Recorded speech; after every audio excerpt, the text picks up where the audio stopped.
তারেক রহমান, তিনি বিভিন্ন জায়গায় বক্তৃতা দিচ্ছে বারবার এবং বিভিন্ন ধরনের নাটক করছে তার মঞ্চের মধ্যে। সেই নাটকের মঞ্চের মধ্যে আমরা একটিবারের জন্য হায়ের স্লোগান আমরা দেখতে পাই না, আমরা কোনো হায়ের ডায়লগ দেখতে পাই না। তাহলে আমরা কি ধরে নিব আপনি নায়ের পক্ষে অবস্থান নিচ্ছেন? না মানে হলো হাসিনা, না মানে হচ্ছে মোদী, না মানে হলো হাসিনার যে ফেসিবাদী কাঠামো সেটা রাষ্ট্রের মধ্যে রেখে দেওয়া। আপনারা কি হেসে হাসিনা হতে চান?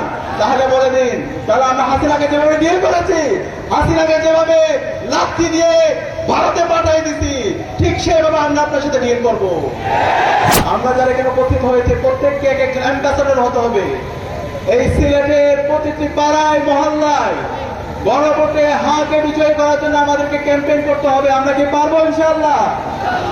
এই হা মানে হলো আজাদি, এই হা মানে হলো শহীদ ওসমান হাদি হত্যার বিচার, এই হা মানে হলো বাংলাদেশে গত 54 বছরে যে পরিবারতন্ত্র তৈরি হয়েছে সেই পরিবারতন্ত্রকে ভেঙে চুরমার করে দেওয়া।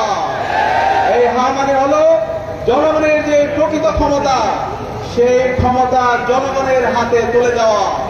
এই হা মানে হলো আমার এই বাংলাদেশের কৃষকের টাকায়, শ্রমিকের টাকায়, রিক্সা চালকের টাকায় আমার যে দেশ চলে তাদের সন্তানকে আগামীর রাষ্ট্রনায়ক বানানোর জন্য ক্ষেত্র তৈরি করা।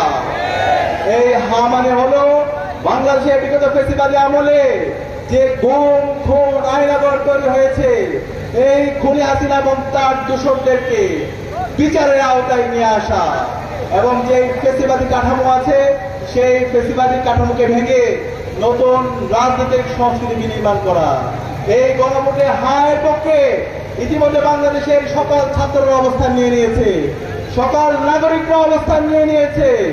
সুতরাং এই গণভোটে আগামী 12 ফেব্রুয়ারি আমাদের প্রথম যে সিলটি করবে এটা হচ্ছে গণভোটে হায়ের পক্ষে সিল। আমরা পারবো তো ইনশাআল্লাহ? ইনশাআল্লাহ। একই সাথে আমরা দেখতে পাচ্ছি একটি দল তারা নায়ের পক্ষে অবস্থান নিয়েছে। এই না মানে হচ্ছে ভারতের দালালি করা, এই না মানে হচ্ছে দিল্লির যারা দালালরা আছে তাদের পক্ষে অবস্থান নেওয়া, এই না মানে হচ্ছে আবার পিলখানা হত্যাকাণ্ড এই স্বাধীন বাংলাদেশে সম্পন্ন করার জন্য বন্দোবস্ত করা, এই না মানে হলো বিচারিক হত্যাকাণ্ডের মাধ্যমে আবার জাতীয় নেতৃবৃন্দকে শহীদ করা, হত্যা করার পরিকল্পনা করা, এই না মানে হলো আবার বিগত সময়ে যে 3টা নির্বাচন হয়েছে সেই ফেসিবাদী কাঠামোতে আবার নির্বাচন করার বন্দোবস্ত তৈরি করা, এই না মানে হলো আবার আইনাগর তৈরি করা, এই না মানে হলো আমাদের ইলিয়াস আলী থেকে শুরু করে ব্যারিস্টার আরমান এবং মাইকেল চাকমাকে যে গুম করা হয়েছে সেই গুমের সংস্কৃতি আবার ফিরিয়ে নিয়ে আসা। সুতরাং এই জুলাই প্রজন্ম বেঁচে থাকতে বাংলাদেশে যারা নায়ের পক্ষে দালালি করছে তাদের স্থান আমরা হতে দেব না। আমরা বলতে চাই বাংলাদেশের রাজনৈতিক দলগুলোকে, ইতিমধ্যে 11 দলীয় জোট ঐক্যবদ্ধ বাংলাদেশ জামাত ইসলামের নেতৃত্বে যে জোট গঠিত হয়েছে তাদের নির্বাচনী ক্যাম্পেইনে তারা হায়ের পক্ষে অবস্থান নিয়েছে। তাদের যত ক্যাম্পেইন হচ্ছে তারা হায়ের পক্ষে ক্যাম্পেইন করছে। কিন্তু আমাদের কষ্ট লাগে দীর্ঘ ফেসিবাদী বিরোধী আন্দোলনে যারা আমাদের সহযোদ্ধা ছিল তারা আজকে ইনিয়ে বিনিয়ে নায়ের পক্ষে অবস্থান নিচ্ছে। লিলি বিউটি সোপ, যার অ্যান্টি এজিং গুণ তারুণ্য ধরে রেখে ত্বকে করে উজ্জ্বল, তারুণ্যময় উজ্জ্বল ত্বকের জন্য।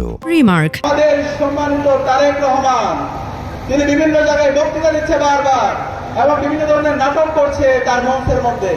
সেই নাটকের মঞ্চের মধ্যে আমরা একটিবারের জন্য হায়ের স্লোগান আমরা দেখতে পাই না, আমরা কোনো হায়ের ডায়লগ দেখতে পাই না। তাহলে আমরা কি ধরে নিব আপনি নায়ের পক্ষে অবস্থান নিচ্ছেন? না মানে হলো হাসিনা, না মানে হচ্ছে মোদী, না মানে হলো হাসিনার যে ফেসিবাদী কাঠামো সেটা রাষ্ট্রের মধ্যে রেখে দেওয়া। আপনারা কি হেসে হাসিনা হতে চান? তাহলে বলে দিন, তাহলে আমরা হাসিনাকে যেভাবে ডিল করেছি, হাসিনাকে যেভাবে লাথি দিয়ে ভারতে পাঠিয়ে দিছি, ঠিক সেভাবে আমরা আপনার সাথে ডিল করবো। আপনার অবস্থান পরিষ্কার করেন, এখনো সময় আছে। আমরা আশা করবো আপনারা আপনাদের অবস্থান পরিষ্কার করবেন। আমরা আপনাদের প্রতি সিম্পিতি আছে। আমরা জানি এই বাংলাদেশে শহীদ জিয়ার অনেক অবদান আছে, বেগম খালেদা জিয়ার অবদান আছে, কিন্তু আজকে যে বিএনপি দেখতে পাচ্ছি সেই বিএনপি বেগম খালেদা জিয়া এবং শহীদ জিয়ার আদর্শ ধারণ করে না। বাংলাদেশ পন্থী যে রাজনীতি সেই রাজনীতিকে তারা আর ধারণ করছে না। তারা সেই ফেসিবাদী যে কাঠামো, সেই চাঁদাবাজি, টেন্ডারবাজি, সন্ত্রাসের রাজনীতি আমরা দেখতে পাচ্ছি। সুতরাং আমরা অনুরোধ করব, বিএনপিকে আপনারা নিজেদের মধ্যে সংশোধন করেন, জুলাইকে ধারণ করেন, জুলাইয়ের শহীদদের আকাঙ্ক্ষাকে ধারণ করেন, এবং খুব দ্রুত সময়ে আপনারা হায়ের পক্ষে আপনাদের ক্যাম্পেইন শুরু করেন। কিন্তু হায়ের পক্ষে যদি আপনাদের অবস্থান পরিষ্কার না করেন, তাহলে 12 ফেব্রুয়ারি পর্যন্ত যেতে হবে না। তার আগে বাংলাদেশের মুক্তিকামী ছাত্র জনতা আপনাদের বিরুদ্ধে গণরায় দিয়ে দিবে। ইতিমধ্যে আপনাদের যে অবস্থান ছিল, আপনাদের ভুল রাজনীতির কারণে আপনাদের সেই অবস্থান নষ্ট হয়ে যাচ্ছে। এক সময় শহীদ জিয়া যখন ছিল এবং বেগম খালেদা যখন ছিল, বিএনপি অনেক বড় দল ছিল। কিন্তু আজকে বিএনপির ভুল পলিসির কারণে গত 1.5 বছর ধরে চাঁদাবাজি, টেন্ডারবাজি, সন্ত্রাস এবং এই ধরনের দুর্নীতির রাজনীতির কারণে আজকে বিএনপি একদম ছোট দল হয়ে গেছে। সুতরাং আপনারা যদি আবার আগের অবস্থায় নিজেদেরকে ফিরে নিতে চান, তাহলে আপনারা এমনই সময় আছে, হায়ের পক্ষে আপনারা ক্যাম্পেইন শুরু করেন, তরুণ প্রজন্মকে ধারণ করেন, জুলাই বিপ্লবের আকাঙ্ক্ষাকে ধারণ করেন। বাংলাদেশের যে গণতান্ত্রিক ধারা অব্যাহত হয়েছে ছাত্র সংসদ নির্বাচনকে কেন্দ্র করে, সেই নির্বাচনগুলোর পথে আপনারা অন্তরায় হবেন না। আমরা অনুরোধ করবো তারেক জিয়াকে, আপনি দ্রুত সময়ের মধ্যে আপনার এই রাজনৈতিক দলকে, আপনার দলের গুন্ডাদেরকে আপনি সামলান। আমরা গতকালকে দেখতে পেয়েছি জুলাই বিপ্লব পরবর্তী আমাদের যে আকাঙ্ক্ষা ছিল বাংলাদেশের নির্বাচন হবে ফ্রি, ফেয়ার, ক্রেডিবল এবং সহিংসতা মুক্ত, কিন্তু আমরা দেখতে পেয়েছি গতকালকে শেরপুরে বাংলাদেশ জামাত ইসলামের উপজেলা সেক্রেটারি রেজাউল করিম ভাইকে বিএনপি সন্ত্রাসীরা কুপিয়ে হত্যা করেছে। এখন পর্যন্ত এই সন্ত্রাসীদেরকে রাষ্ট্র অ্যারেস্ট করতে ব্যর্থ হয়েছে এবং প্রায় 100-র অধিক নাগরিকদেরকে আহত করেছে। আমরা বলতে চাই, নির্বাচন কমিশন আপনারা কি করছেন? আপনারা এখন পর্যন্ত হাতে ছুরি পরে বসে আছেন। আপনাদের কাজ কি? এই নির্বাচন যদি সুস্থ, অবাধ এবং নিরপেক্ষ করতে না পারেন, বিগত ফেসিবাদী আমলে বাংলাদেশের নির্বাচন কমিশনারদের যে পরিণতি হয়েছিল, তার চাইতে খারাপ পরিণতি আপনাদের হবে। আমরা সাবধান করছি, নির্বাচন কমিশনের কাজ হচ্ছে একটি সুস্থ এবং অবাধ ক্রেডিবল নির্বাচনের আয়োজন করা। সুতরাং এই বিএনপি যে সন্ত্রাসীরা আমাদের রেজাউল ভাইকে হত্যা করেছে, এই সন্ত্রাসীদেরকে বিচারের আওতায় নিয়ে আসতে হবে এবং এই হত্যার দায় জনাব তারেক রহমান আপনাকেও নিতে হবে। কারণ আপনি আপনার প্ল্যান আছে বলেছিলেন, কিন্তু আপনার এই প্ল্যানের মাধ্যমে এই গুন্ডাদেরকে আপনি সামলাতে পারেন নাই। সুতরাং এই হত্যার দায় আপনাকে নিতে হবে। আমরা একই সাথে দেখতে পেয়েছি এই বিএনপির সন্ত্রাসীরা গত 1 সপ্তাহ জুড়ে বাংলাদেশের বিভিন্ন প্রান্তরে 50-এর অধিক জায়গায় আমাদের মা বোনদের উপরে তারা হামলা করেছে। ওই বিএনপির সন্ত্রাসীরা, তোদেরকে সতর্ক করছি, কাপুরুষের মতো আমার মা বোনদের উপর হামলা করবি না। আরেকটা যদি হামলা করতে আসিস, তোদের হাত ভেঙে ফেলা হবে। আমরা আর সহ্য করবো না। এই জুলাই বিপ্লবে 15 জুলাই খুনে হাসিনা এবং তার দোসররা ঢাকা বিশ্ববিদ্যালয়ে আমাদের বোনদেরকে মেরে রক্তাক্ত করেছিল। এর প্রেক্ষিতে খুনে হাসিনা এবং তার দোসররা বাংলাদেশের মুক্তিকামী ছাত্র জনতার দুর্বার আন্দোলনের মাধ্যমে সে ভারতে পালাইছে।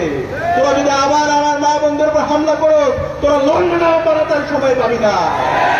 সাবধান করছি, এখনো সময় আছে। বাংলাদেশ বন্দী রাজনীতি কর, ভারত বন্দী রাজনীতি করিস না।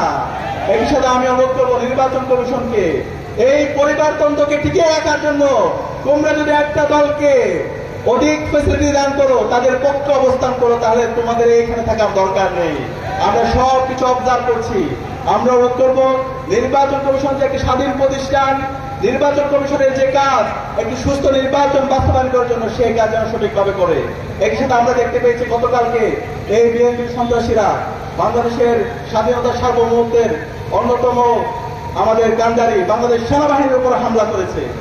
এই সেনাবাহিনীর উপর হামলা করার পরেও এখন পর্যন্ত সেনাপ্রধান কোন ধরনের সে স্টেটমেন্ট দেয়নি এবং এই সন্ত্রাসীদের বিরুদ্ধে তারা অবস্থান গ্রহণ করেনি। তাহলে কি এই সন্ত্রাসীদেরকে আপনারা প্রশ্রয় দিচ্ছেন? বাংলাদেশে আমাদের এই জুলাই বিপ্লব পরবর্তী আমাদের অবস্থান পরিষ্কার।